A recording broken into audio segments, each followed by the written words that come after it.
নমস্কার বন্ধুরা, আজ আমি চলে এসেছি গ্রামের বাড়িতে। এখানে আমি দেখাবো চুনো মাছের পাতুড়ি। প্রথমে কড়ার মধ্যে তেল দিয়ে দিয়েছি, এবার পেঁয়াজ রসুন দিয়ে দেব আর গোটা জিরে দিয়ে দেবো। এগুলো দিয়ে আমি খুব ভালোভাবে একটু লাল লাল করে ভেজে তুলে নেব। এইটা ভেজে তুলে না হয়ে গেছে, এবার আমি এইগুলো সব উপকরণগুলো বেটে নেব।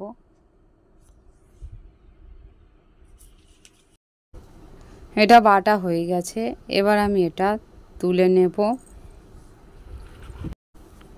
এবার এটা আমি চুনো মাছের মধ্যে দিয়ে দেব। এগুলো তামড়ি চুনো মাছ, আপনারা কি বলেন অবশ্যই কমেন্ট করে জানাবেন। এরপর আমি বেটে নেব সরিষা।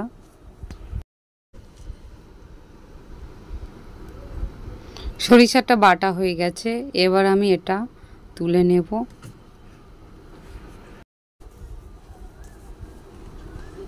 সরিষাটা বাটা হয়ে গেছে, এবার এটা আমি চুনো মাছের মধ্যে দিয়ে দেব।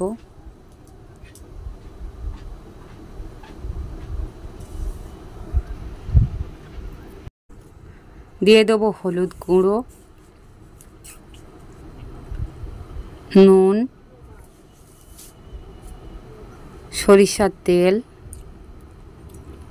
এবার আমি এই সব উপকরণগুলো খুব ভালো করে মেখে নেব।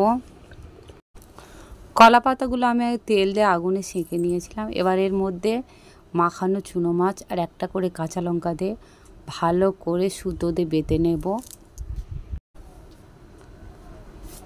এটা সুতো দিয়ে বাঁধা হয়ে গেছে আমার। এভাবে আমি সবগুলো বেঁধে নেব। এভাবে আমি একটা একটা করে সবগুলো বেঁধে নেব। আমি আবারও একটু চুনো মাছ, একটা কাঁচা লঙ্কা দিয়ে কলা পাতাটা মুড়ে খুব ভালো করে বেঁধে নেব। এভাবে আমি সবগুলো একটা করে বেঁধে নেব। সবগুলো আমার বাঁধা হয়ে গেছে, এবারে এগুলো আমি তেলের মধ্যে ভেজে নেব। এটা ভাজার জন্য প্রথমে আমি কড়াইতে তেল দিয়ে দিয়েছি। তেল গরম হয়ে গেছে, এবার আমি একটা একটা করে এগুলো ভেজে নেব। এগুলো সব দেওয়া হয়ে গেছে, এবার আমি এগুলো একবার উল্টিয়ে দেব।